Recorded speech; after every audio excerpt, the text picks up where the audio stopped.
I'm Elena Claire Feldman, the director and curator of the Michigan Gallery here at Baruch College, and welcome to Destination Weissman, Art Speaks Justice. This is a new series highlighting the intersection between art and important social justice issues.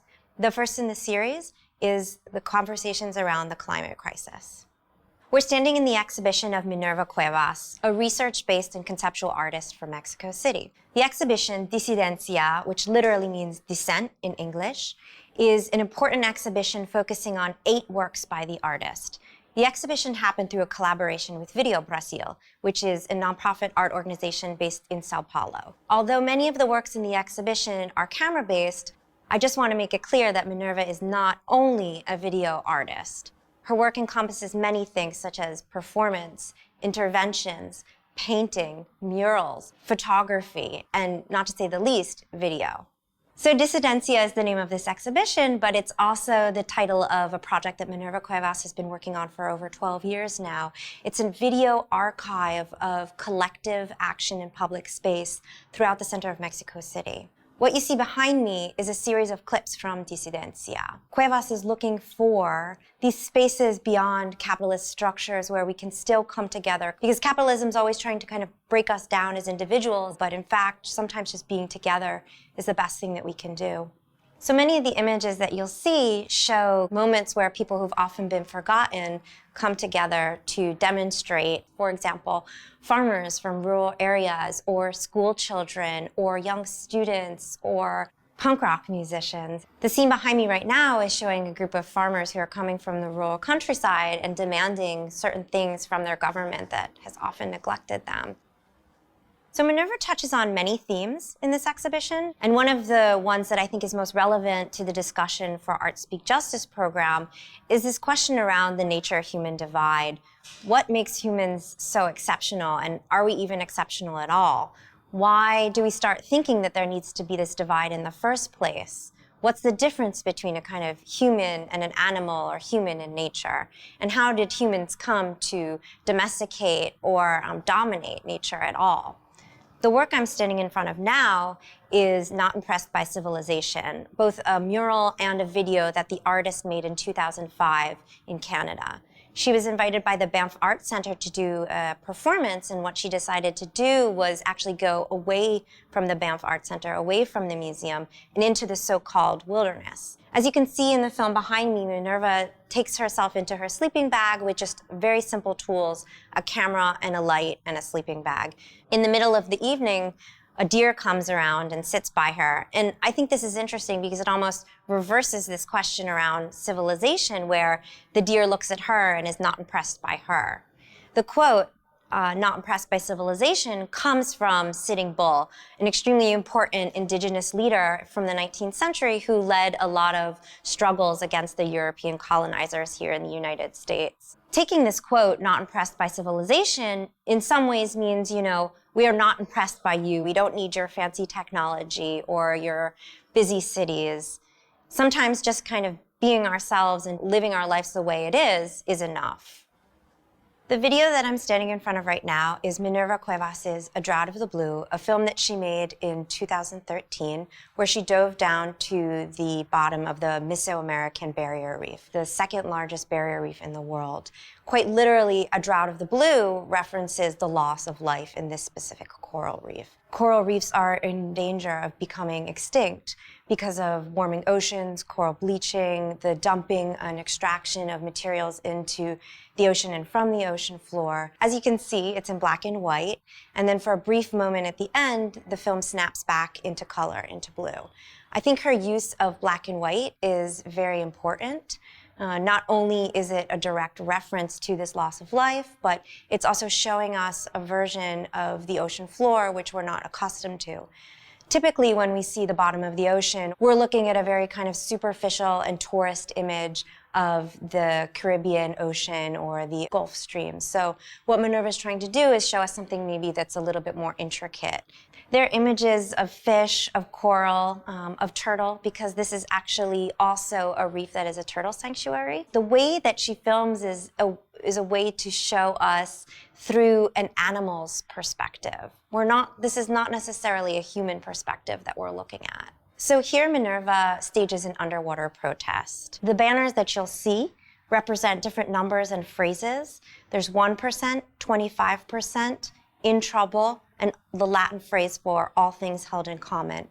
The 1% represents the fact that coral reefs make up 1% of all the marine life in the ocean, and yet the 25% is that 25% of all the life in the ocean is dependent on that 1% of coral.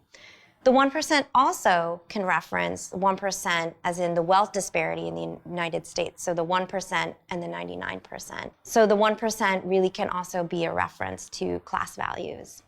When I look at this work, I'm reminded of a really important book by Macarena Gómez Barres called The Extractive Zone. And in this book, Gómez Barres speaks about a kind of submerged perspective, which is a decolonial perspective. It is one that is underwater, that is not terracentric. And by using this kind of frame of reference to view Minerva's work, I think she shows us a form of life and a kind of environment that we're not typically used to, but we urgently need to pay attention to. She's interested in these larger structural systems like neoliberalism and late capitalism, and how, a lack of government agency over the ocean floor, or a lack in holding corporations accountable for what they do to the environment, really creates a kind of dire moment. Some of the recent climate strikes are incredibly important in bringing light to the issues at hand, but I also think that artwork has a really important message to send us. I don't think that Minerva's exhibition or this work in particular or any of the other works in the show are trying to offer us a solution. I think instead she's trying to raise consciousness through her projects. Because even though some of the artwork might look like activist engagements, she's less interested in being an activist and more interested in being an artist. When you're an activist, you have a specific demand that you want to a specific demand or agenda that you want to edge towards. But when you're making an artwork and you put it out in the world, you don't actually know what's going to happen. So with A Draught of the Blue, I think she wants to draw our attention to these issues, but also kind of help us in thinking about how we can change these larger capitalist structures and how we're complicit in them.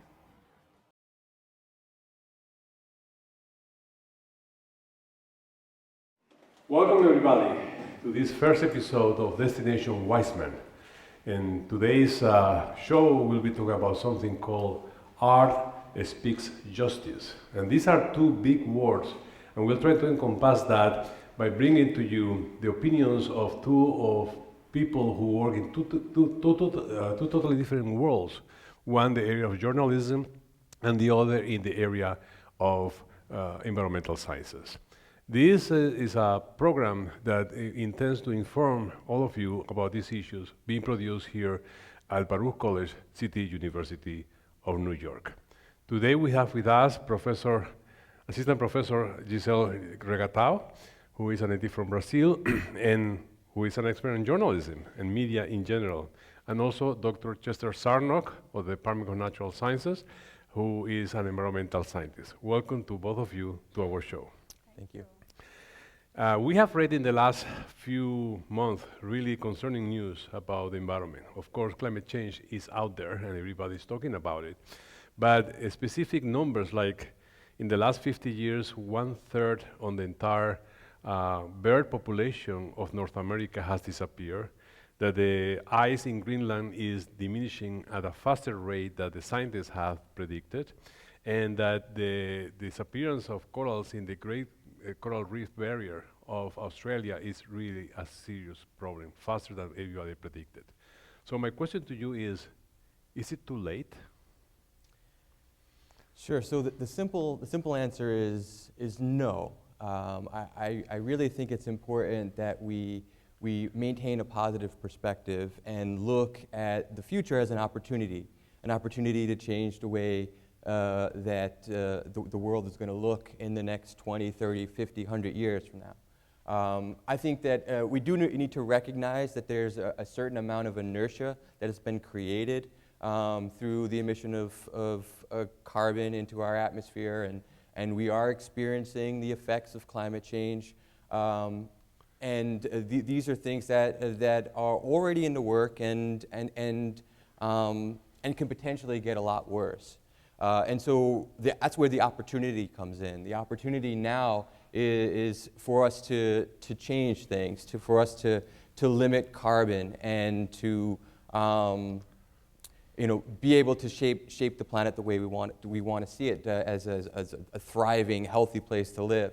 I think that when we look at the science that's been done on climate change, we have lots of models that show various scenarios of when we limit carbon emissions, when we stop emitting carbon. And science clearly tells us that the sooner we do it, the lesser the impacts that are going to be on society. So it's important for us to recognize that it's happening, but also I think we need to be positive and optimistic that we can change things and we can have a better future. Thank you. Professor Regatao, last September there were marches around the world about the environmental situation in which we're living right now. People were marching in 150 different countries and obviously became a big issue. But the question is, since public opinion is largely shaped by media, how good of a job has the media been doing when it comes to environmental reporting? I think it's been doing a much better job. Climate change, it's interesting to see the numbers have shifted a lot. In terms of Americans, about 73% of Americans now say they believe in climate change, which is a dramatic change. It's changed about 10 points in a period of 3 years. And also, if you look at Americans who would say climate change, they are personally affected by it, is about also 70%. And those numbers, researchers say it's a very unusual to have such a change in such a small time.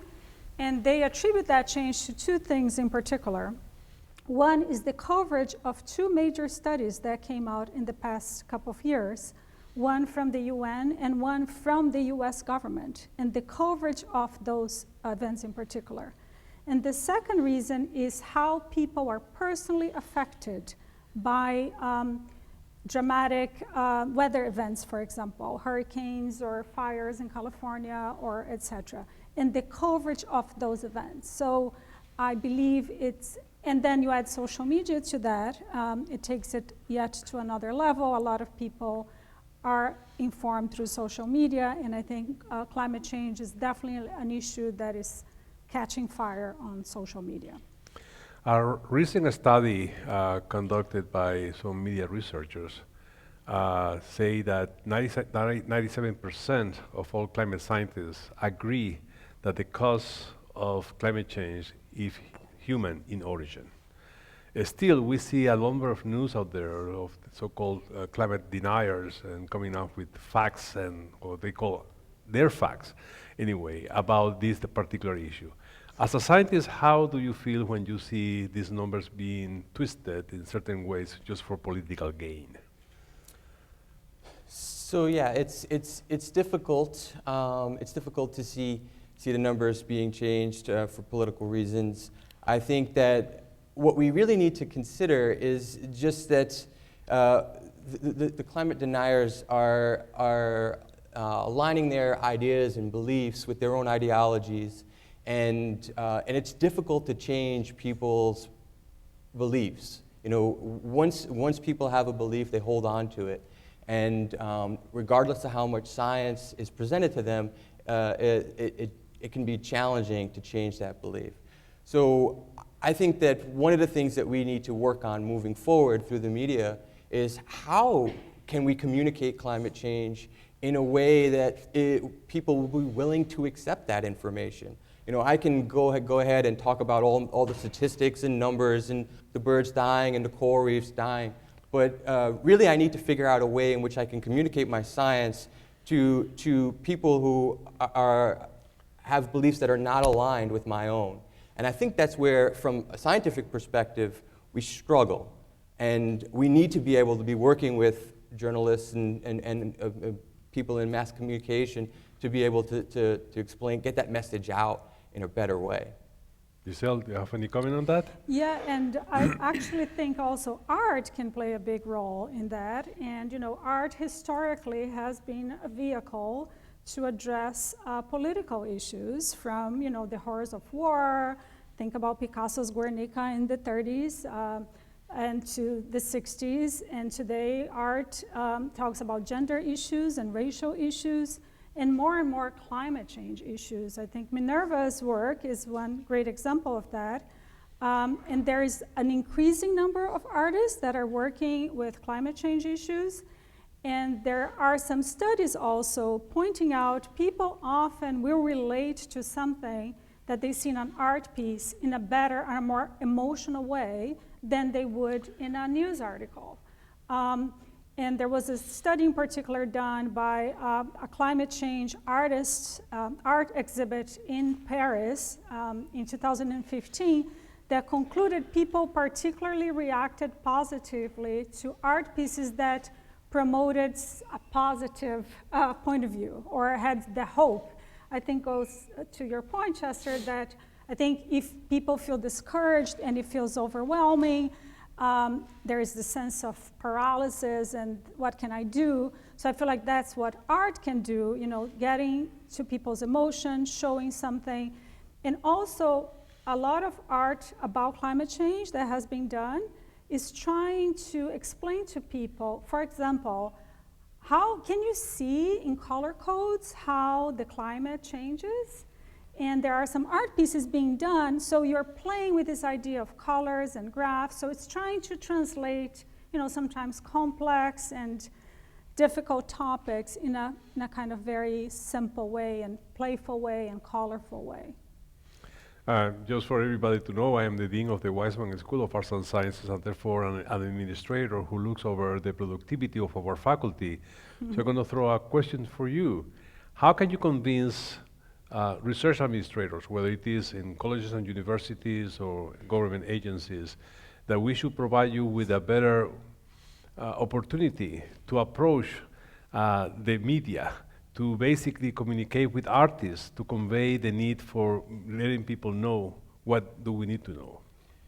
Yeah, I think that question goes back to the opening when Elena was describing Minerva as an artist and not an advocate or activist. Yep. And I think as scientists, we always want to remain unbiased, and as journalists, you want to remain unbiased, and you kind of avoid getting into that advocacy realm.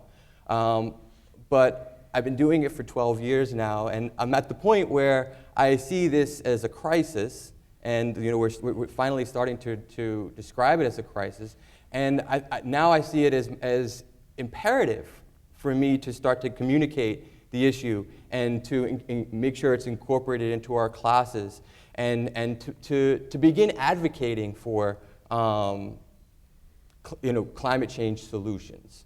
I think that the only way we're going to develop solutions is by working interdisciplinary.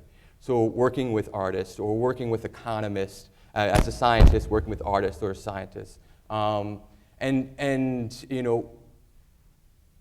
In academia, we tend to work in our silos and are evaluated in our own silos and publishing papers. But I think by working collaboratively, working interdisciplinary, and creating products that perhaps have meaningful impacts, change the way our society is working, I think that obviously has incredible value.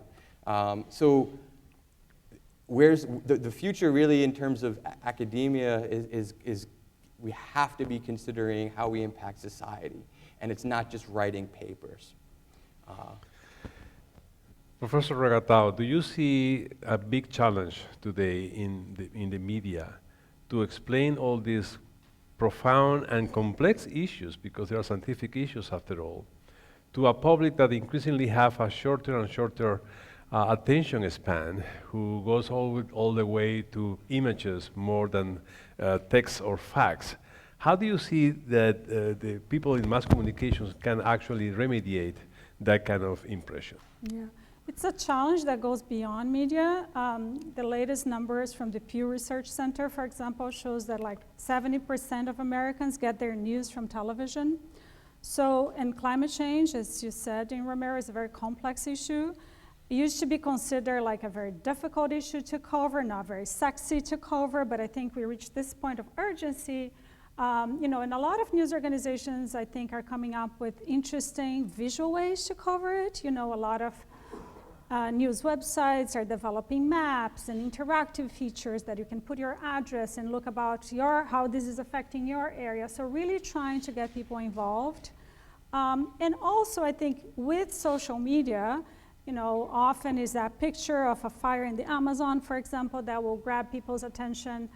I think it's an unavoidable topic right now, and even a lot of TV networks are covering it. So, but how much people can get a grasp of the topic if they are not reading, a newspaper or a magazine article, I think still remains a challenge. But it's a challenge for the media, but it's a challenge often, I think, about the education level in this country or how many people read in the country. But again, I feel like because climate change now has permeated so much of our lives everywhere, it's unavoidable. Professor Zarnoch, sometimes people confound what is climate with what is weather. And the reason why we are talking about not global warming, that was the initial term used for these cases, was about climate change, is because the whole structure of how climate works is much more complex than that. And in fact, one of the consequences of global warming can be freezing in certain areas. To what extent do you think that the public needs to be more aware of those circumstances? Sure. I think that it's difficult for the public to be able to consider the uncertainty that comes along with making projections into the future on climate. I think that the message about weather being more of a present atmospheric condition and climate being more of a decadal process, I think that's something that we need to make sure that people are clear on, educate whenever we can. But the issue of uncertainty is something that I think is important to touch on, because we're sort of hardwired to avoid uncertainty and to not be willing to accept the fact that there's going to be uncertainty in any of the science that's done, any of the predictions. I mean, everything we know about anything in this world it has uncertainty. Right? There is nothing that we know completely certain. So we accept it unknowingly. We accept the uncertainty unknowingly. But when it's presented to us about climate change or presented to us about the science, it becomes harder for us to deal with it. So I think that there's got to be a greater acceptance of the idea that there's variability, and it's global variability. And so we might get to 2 degrees C warming globally, but there may be other parts of the world where it's much higher or much lower. And so the idea of the variability and uncertainty with these projections, it's difficult concepts for people to grasp. But I think that as being here at Baruch College, we have a responsibility to educate folks, and I think we have a responsibility to get these kinds of concepts into the entire educational system, K through 12. Do you feel that in some quarters that the issue about uncertainty is being exploited for political reasons to say, you see, you were not entirely right, maybe you're exaggerating? And to what extent we need to prevent the environmental movement to be seen as a group of fanatics or tree hoggers or call it, and people who just kind of hippies of the 21st century. How can we do that? Well, I think because we have scientific consensus, and we do, and it has happened to me in a class that a student said, oh, you don't have scientific consensus. No, I said, no, we do. What is your source? And he couldn't tell, so, you know, after class, I sent him the links from NASA scientists, from, you know, there is consensus. So what we have to stop is the misspread of misinformation, which happens mostly through social media. When people are saying, we don't know. Now, we do know that climate change is happening. We do know it's human-made, and there is no doubt about that. The fact that still 25% of Americans don't believe in it, it is worrisome, but there is a consensus. So I think a lot of our job as journalists is really try to show people the facts. And the better we do our job, the better we you know, show different points of view, but we present facts. We don't present, you know, opinions of people who think this doesn't exist necessarily, you know, if the facts show that it exists. So I think what our biggest tool, I think, in journalism is facts, and facts matter. And you can't change reality, okay? You can say you don't believe in it, but, you know, if you don't believe in facts, if you don't believe in the press, I'm not sure, like, you're on your own, right? Okay. Well, talking about fact, I'm sorry, go ahead. So I think it's also important to note that individual states in the United States have the ability to adjust their educational curricula, and there are several states that present climate change as a two-sided issue. And still. So, you know, it's not just misinformation that's going out into the media, but students are being taught this at a young age. And so we need to address that. We need to make sure that the facts are being presented, and the facts only, and the fact that there is scientific consensus on this issue. Talking about the facts, recent data show that the ocean has become 25% more acidic than it used to be when the first measures were taken. And some people may go to the beach and say, so what? This doesn't affect me. But that has a tremendous impact on marine life, isn't it? Oh yeah, absolutely. It's a process called ocean acidification. So we have more carbon dioxide that's going into the atmosphere, and most of the carbon dioxide that we release into the atmosphere is absorbed by the ocean. And then that carbon dioxide is making our oceans more acidic. And there are a number of consequences for that. But some of the consequences that we're going to see most recently will be things like effects on coral reefs. A lot of the shellfish that we eat are going to experience their shells being dissolved by the acidic conditions. So our seafood industry, it could be threatened. Our tourist industry, fishing industry, so much of the world relying upon coral reefs that was mentioned earlier. And so ocean acidification, the effects of ocean acidification are broad. And it's certainly going to be an issue that's discussed in the coming decades as we deal with climate change. And also an increase in the jellyfish population, right? So yeah, so there's been a significant amount of data that suggests that jellyfish populations are increasing, and that could be due to warming oceans. It could be due to more nutrients going into the ocean. It could be due to the fact that we've fished a lot of the predators out of the ocean. Yes. So there are a number of changes that are happening simultaneously in the ocean that is a major concern. I actually did a story about that, the growth of the jellyfish population due in part to climate change. And I interviewed another Baruch professor, David Gruber, who is an expert also on this topic, and he's writing a book about jellyfish. So it's just like so many repercussions. Well, now that the forest fires have been mentioned, has been in the news in the last few months, what's going on in the Brazilian Amazon with gigantic forest fires. And the Amazon has always been viewed as kind of one of the lungs for the planet. And containing a huge biodiversity of both plants and animals. But we have seen a very negative reaction from the Brazilian government to any kind of criticism coming, and even financial help to deal with this issue. Why do you think that is happening right now in Brazil, and how that can be countered? Well, that was his reaction initially. So The president of Brazil? Yes. Yes. The president of Brazil, who is being recently elected, he is a far-right candidate who has supported the development of the Amazon for a lot of cattle farms in the region. So when the fires first were being reported, he said it was the NGOs that worked in the area that had spread the fire. So the local press and international press was able to debunk that right away because it was not true. So again, facts matter. And also what happened is because the Amazon is so popular and adored all over the world and so important for air quality, there was a huge backlash and a lot of coverage from news outlets, but also on social media. And I just want to use that as an example also how social media helps, but sometimes also hurts.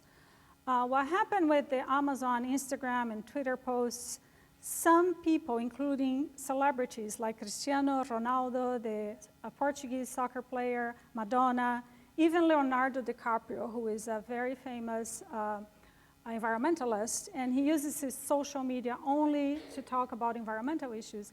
They used images that were from the past or from different areas of Brazil. They were not accurate images. So then comes that distrust. Is this being fabricated? So I think all of us also have a responsibility. I tell my students that all the time. Don't retweet anything that you don't know it's true, that you don't know the source, that you don't know who is saying something. So it took a little while to disentangle that information. But what came down to is that the European Union said to Bolsonaro, the president of Brazil, that they were going to impose sanctions and change trade agreements with Brazil. And on social media, a lot of people from all over the world said they were going to stop buying things from Brazil.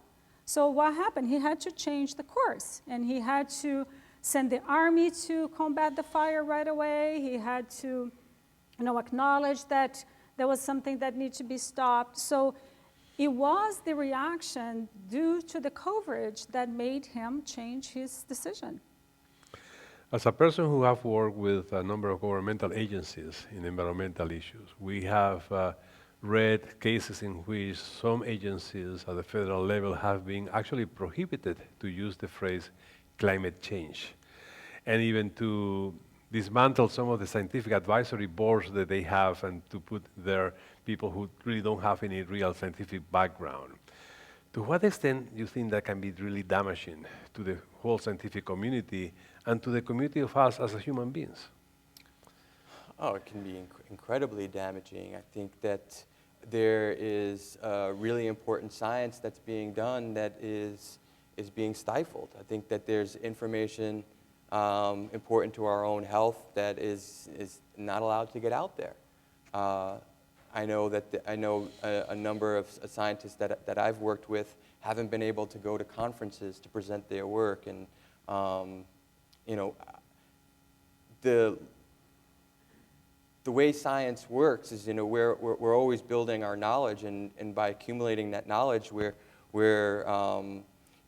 developing a greater understanding of these processes of climate change. And when we have this greater understanding, we can develop solutions. So when we stifle that process, we're just further and further away from being able to address these issues. As a person who is from a developing country, and given that we're using the word justice as part of this program, most people don't realize that the justice issue has a tremendous dimension when it comes to environmental justice, because usually people in the lower echelons of the financial picture are the ones the most affected, because that's where toxic dumps take place. That's where a lot of sanitation issues related to the environment happen. How do we convince the general public that this is also a justice issue? It's not just a scientific or ideological issue about the environment? Yeah, I think again, if we look at the facts, it's not only the developing world that those are the populations most affected, even in the United States. And The Guardian, which is a British newspaper, it's owned by a nonprofit organization. I feel like they've been doing a very good job documenting the most polluted cities in the United States, in the South, where we have the highest incidence of cancer. And then you look at the numbers, it's really shocking if you look at how many people in specific towns have died or have been diagnosed with cancer because they live in an area where the air is very polluted. So I think when you show evidence of those things happening in the United States, it's when we can show to people that there are certain communities in particular that have been affected, and why this is happening, and how come it hasn't been addressed. And again, you have to press for that change or point to the evidence, right? One of the interesting facts about climate change is we have seen since 1880 that the sea level has risen by 7% and by 7 inches, and then in the last 25 years by 3 inches. Given that most of the people in the world live in coastal areas, to what extent we need to tell people this is probably the most immediate impact that you're going to have, and this is going to have a tremendous impact in terms of the economics as well as where people can live? Yeah, I think that message is coming out because of the fact that we've experienced all these storms in recent years. I think folks that were resistant to the idea that the climate is changing and sea levels are rising, having gone through these hurricanes and storms, are starting to accept that. And we're seeing the science and modeling in being integrated into the real estate industry and being integrated into business plans and economics. And so we're seeing a lot more of sea level rise adaptation and resilience plans across these coastal cities. I think one of the things that's important, it goes back to your previous question, is which cities are going to be able to adapt and what communities within cities are going to be able to adapt. And that inequality is certainly going to be an issue moving forward, because there are going to be people that can afford to adapt and build bigger bulkheads behind their houses, and then there are going to be communities that can't. And we're seeing that now. We see that now here in New York City with flooding and sunny day flooding in certain neighborhoods.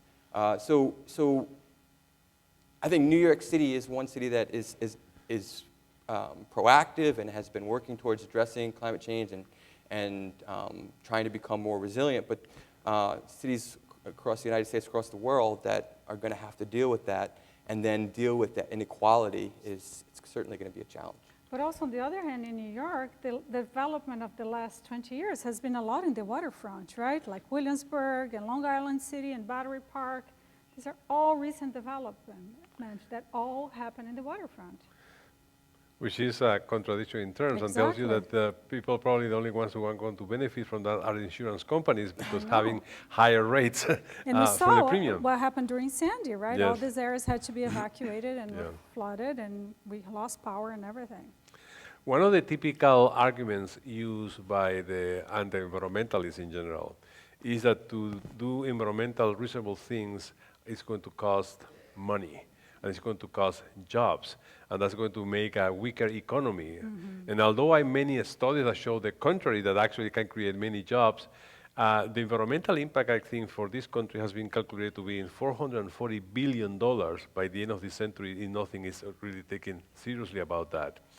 How can we counter this kind of economical assessments that are not really based on facts by giving a clear message that not actually environmental movements, environmental measurements or measures can actually be a benefit for the economy?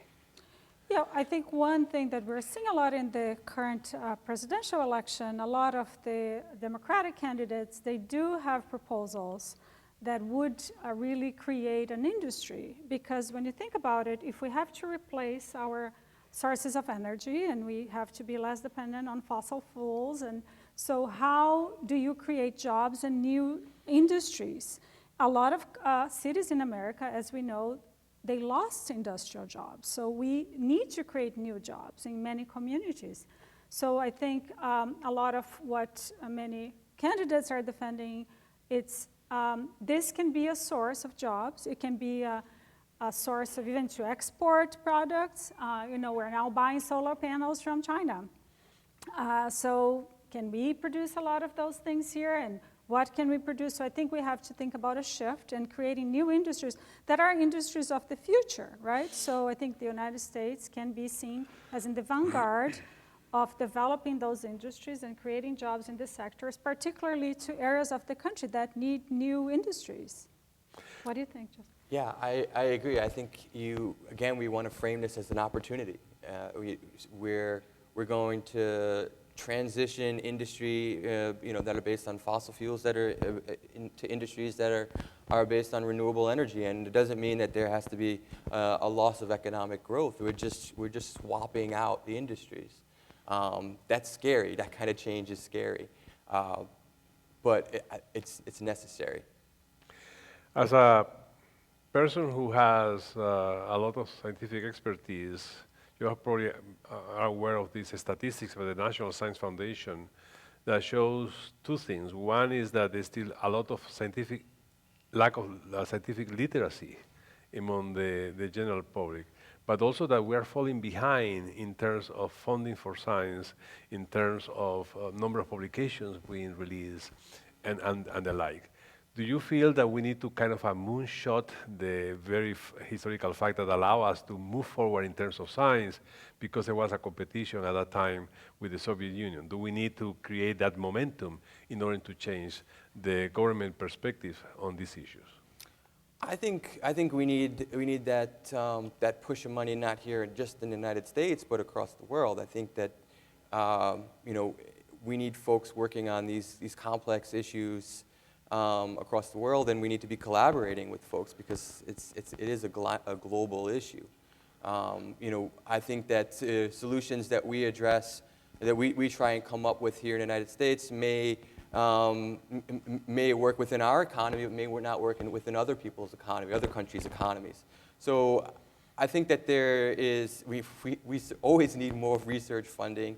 We always need to be able to continue to grow the base knowledge and do basic research.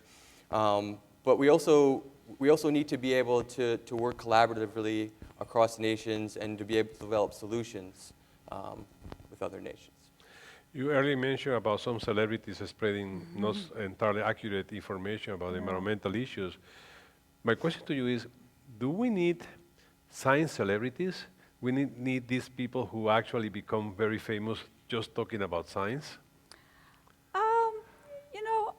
I usually think people should speak about what they know, but I feel like there are some celebrities that do take it very seriously, and I did mention Leonardo DiCaprio, and he did make a mistake on his photo, but in general, I think it's something that he takes very seriously, and he tours all over the world and participates in it, so it's something that he's very knowledgeable about. Of course, not everybody is like him, but I think often it might be the only way that people are exposed to that topic, or then they might start paying more attention to that topic. Celebrities do have a responsibility, I think.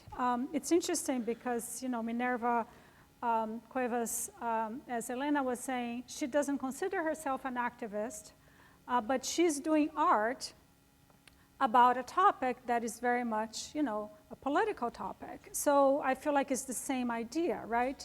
She's not an environmentalist, she's not an expert, but I feel she sees as her role, and she's doing an art piece. She's very clear about this. This is not activism.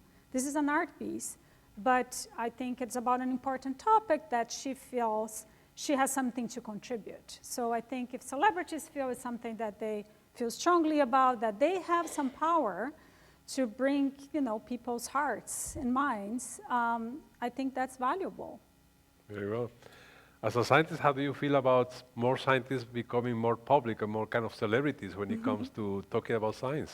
Well, I think that we need to educate people. I think people need to understand the issues.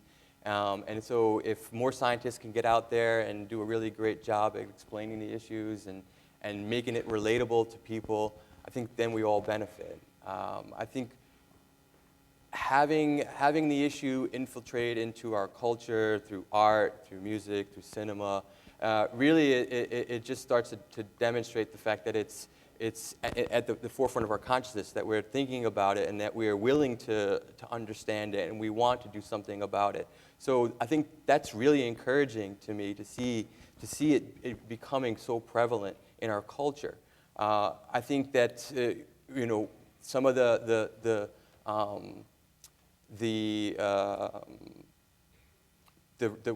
climate days and Greta Thunberg and the youth movements, I think that we're seeing this collective energy and effort that is sort of working its way through various levels of society, and I think that is a momentum that we need to sort of try and harness and push forward and continue to build upon.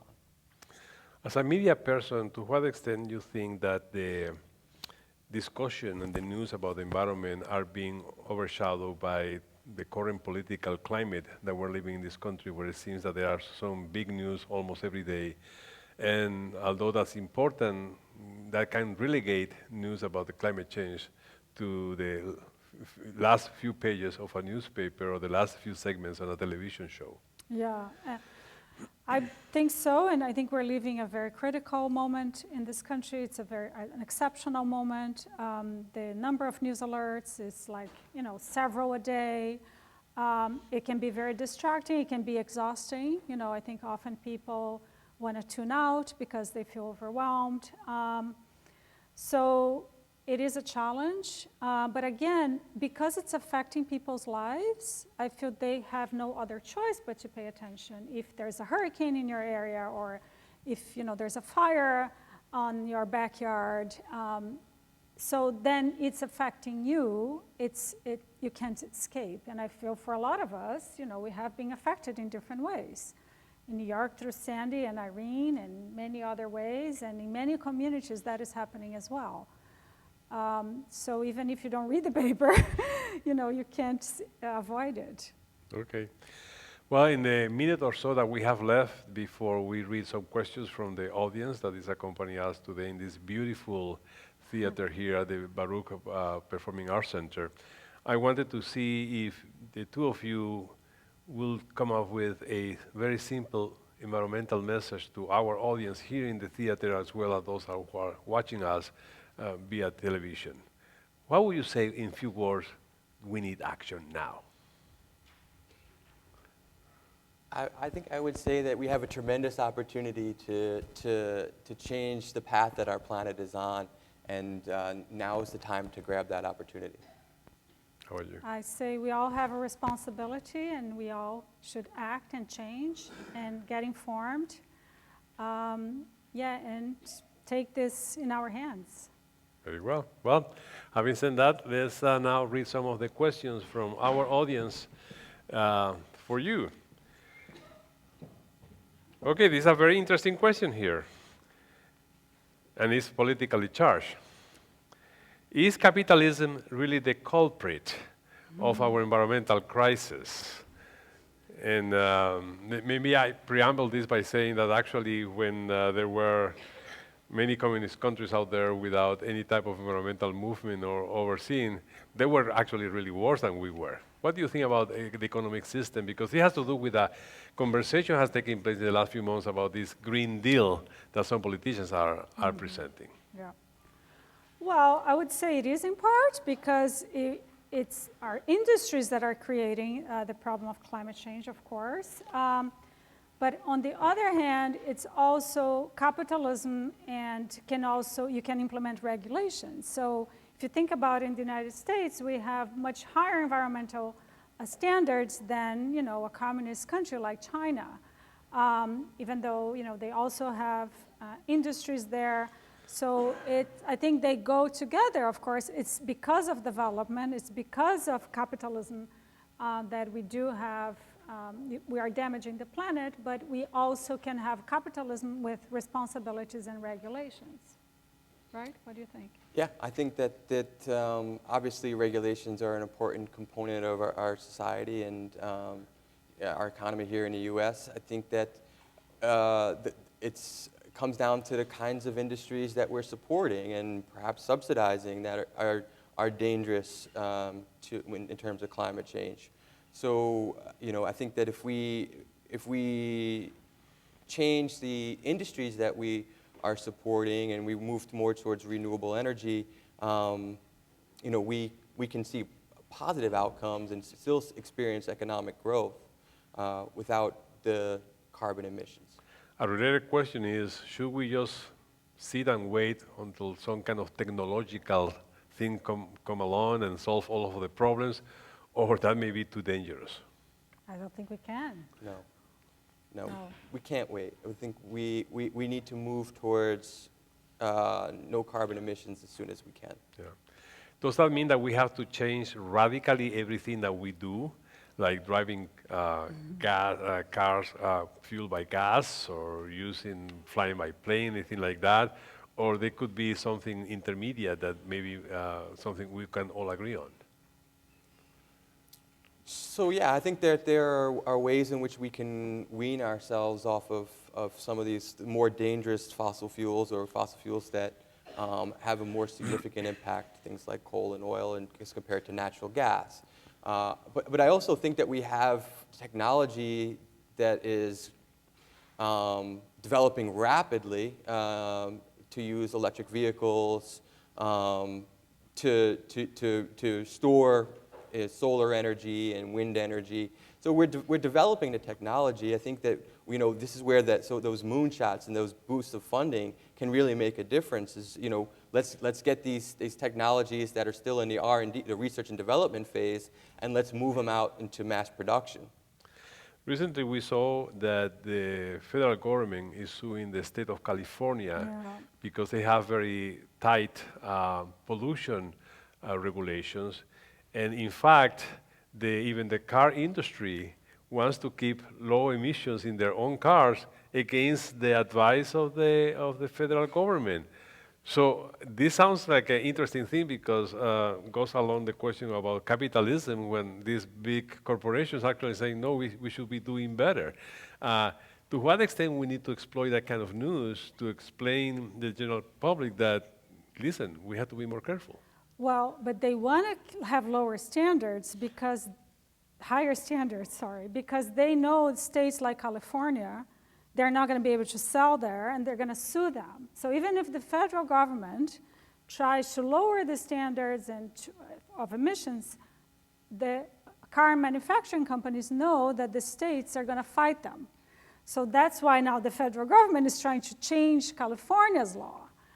So it's not that the car companies were being really nice and being like good citizens. They were really thinking about their pockets and how they were going to end up suffering. I think that's an interesting thing here in the United States. A lot of cities and states have already regulations that are much greener, right, than the federal regulations, which has helped, I think, motivate a lot of change in the industry level because they have to comply with what the states want. Very well. The last question, I think there's another question coming in. Thank you. Wow, actually a bunch of questions. I don't think we'll be able to cover all of them. So let me see here. One is about volcanoes and how they affect the climate of the Earth. Very briefly, they do. Yeah, so that they can actually cool the Earth by releasing aerosols that block solar radiation. It's a temporary phenomena, but yeah, they can actually cool for short periods of time. Do we need a change in the liberal arts curriculum to make climate change more prominent? You mentioned something earlier about in primary school and secondary school, but how about at the college level? Should we inject more of these issues into the curriculum, regardless of the subject? I think so, and I think even with events like this, where we were talking about it, our journalism department here is of course, an undergrad program, and when my students ask me, shall I go to journalism grad school, I often say, I don't think you need to, because I feel our program is very strong. I often say, maybe you should get a master's in environmental studies, because I feel that's an area that we're going to need more journalists that are really informed about this issue. You know, as we talked before, it's a complex issue, and I think the better knowledge you have, you know, there's an unlimited number of stories we're going to be doing. So yeah, I think so. To what extent do you think that these environmental issues will become mainstream political issue when it comes to voters, when they deposit their votes in their ballots, saying, yes, I'm voting because not so much of this scandal or that scandal, but mostly because I'm really concerned about the future generations of human beings? Well, I think that our younger generation, Gen Z, is really aware of social issues. I feel like it's a priority, much more as compared to previous generations. I think that our students here, you know, if they're looking for social mobility, they're looking to move into the middle class, but they're also looking to make a difference in their careers. So I'm excited about the potential of the younger generation and how they vote and how they make decisions about social issues and environmental issues in our time. Your opinion? Yeah, and they definitely need to vote more. Young people still don't vote as much, and there's a small percentage. I hope that this election will see different numbers. Same for minorities. You know, minorities have a small voting participation than non-minorities.